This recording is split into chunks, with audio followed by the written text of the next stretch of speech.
Scandale. On peut voir cette influenceuse se plaindre des passants dans le métro alors qu'elle voulait tourner une vidéo stylée pour faire des vues.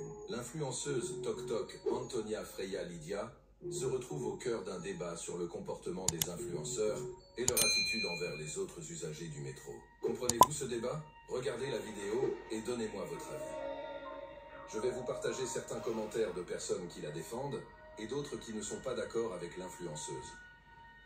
Quand vous voyez quelqu'un qui filme, passez derrière la caméra ou attendez 10 secondes. Si vous ne faites pas ça, vous ne méritez pas de faire partie d'une société civilisée.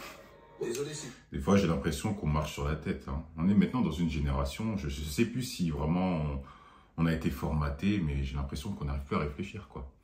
Donc là, ce qu'on est en train de nous expliquer à travers cette vidéo, c'est que cette influenceuse qui fait une photo sur un quai de métro, en fait, nous explique qu'on doit attendre qu'elle fasse sa photo. C'est-à-dire qu'on doit s'arrêter de vivre pour que madame puisse faire sa photo et la poster sur les réseaux sociaux. Et tu as des internautes qui la défendent en nous traitant qu'on n'est pas civilisé si on ne laisse pas cette demoiselle blonde faire sa photo. Donc, est-ce que vous vous rendez compte un petit peu dans quel monde on vit maintenant? Ce qui veut dire que, en tant qu'usager, on doit prendre en considération qu'il y aura potentiellement des influenceuses qui pourraient se prendre en photo. Est-ce que vous pensez qu'on n'a que ça à faire dans les transports, d'être sur les qui-vive pour savoir, ah, influenceuse à droite, influenceuse à gauche? Quand on prend les transports en général, c'est pour faire quoi? C'est pour soit aller au taf le matin ou pour rentrer du taf, soit c'est pour partir d'un point A pour aller à un point B. Généralement, quand on marche, tu as une vision large de 180 degrés, donc c'est-à-dire 60 degrés du côté nasal et 90 degrés du côté temporal. Est-ce que vous pensez qu'on n'a que ça à foutre de regarder ou d'essayer de repérer pour savoir s'il y a des influenceuses? Non. Donc c'est pour ça que je vous ai dit, les frères, on est vraiment dans une génération où les gens pensent vraiment qu'à leur petite personne. C'est vraiment ce côté individualiste. Alors, je fais ma photo et les autres doivent s'arrêter de vivre. C'est ça le pire.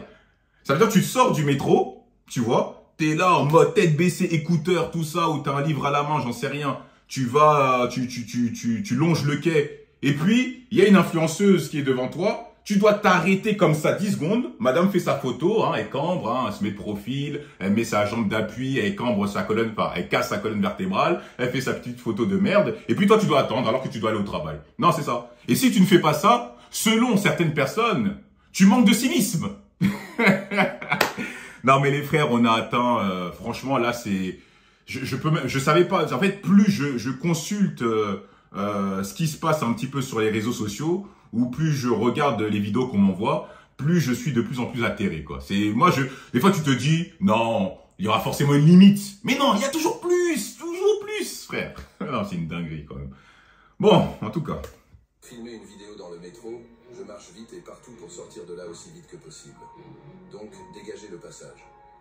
C'est un privilège pour elle. Comme si tout le monde devrait arrêter de vivre pour qu'elle fasse sa chose soi-disant importante. Je te jure. Le métro est pour tout le monde et pas juste pour un shooting photo. Elle a retiré sa vidéo depuis.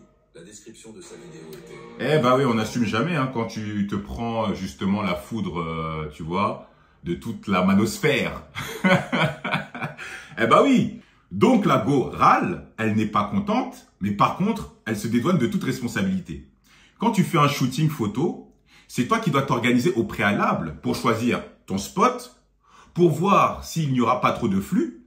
Tu vois ce que je veux dire? C'est pas les gens qui doivent s'adapter à toi. C'est toi qui dois t'adapter aux gens. Les gens en ont absolument rien à foutre de ta photo. Tu vois? Ça change pas le monde. Ça change pas l'écosystème. Tu vas la poster sur tes réseaux. On s'en fout de ton effet que tu veux créer sur tes photos. Les gens, je veux dire, ils sont contre-fiches. Tu vois ce que je veux dire? Donc, les gens, quand ils ont peut-être la possibilité de te voir, ils peuvent être conciliants. Éventuellement. Je dis bien éventuellement. C'est pas genre que tu imposes ta façon de faire. On te voit, ok, on voit que voilà, on voit le caméraman ou la personne qui te prend en photo. Ok, on peut passer derrière éventuellement. Ce n'est pas une obligation.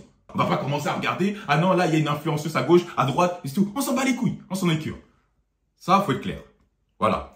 Bon, en tout cas, petite vidéo, tout ça pour dire que bon, ça va de pire en pire, vous savez.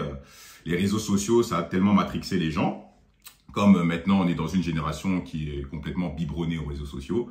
Et ben maintenant, ça a complètement créé des pathologies chez certaines personnes, malheureusement. Voilà, dites-moi ce que vous en pensez. Est-ce que vous, ça vous est déjà arrivé? Comment vous auriez réagi face à une telle situation? Et puis voilà, ok? Allez, prenez soin de vous les frérots. Likez, partagez, activez la cloche comme toujours. Tchuss!